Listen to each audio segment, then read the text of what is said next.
This species is Ammophila breviligulata, known as Marram grass in the Poaceae. Poaceae, of course, being the grass family. It's often just called by most people beach grass because that's where it grows, and it has a very important ecological function on our beaches, which I'll get to. Marram grass is pretty distinctive. Its spike is really spiky. It's very long and thin and sharp-pointed and quite white in overall color. Another characteristic of marram grass is that it has a rhizome. It grows underground, and that rhizome puts up individual shoots, one after another, as you see in this picture. And that's what makes its ecological function so vital. What marram grass does is that it holds the sand together.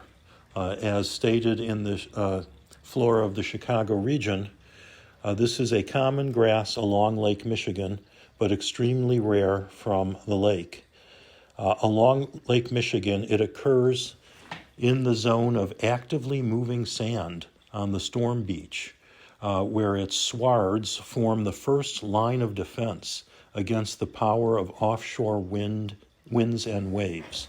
In other words, this grass is responsible for beach stabilization and preventing beach erosion.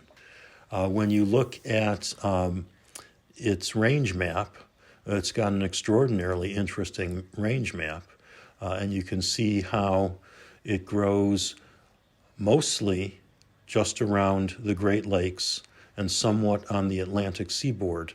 It has come into the beaches of the Pacific Northwest and north of San Francisco, but it is not native there. An extraordinary range distribution that you see in very few other species. Ammophila breviligulata, marram grass in the Poaceae, known to most people who frequent beaches who care to name it as simply beach grass.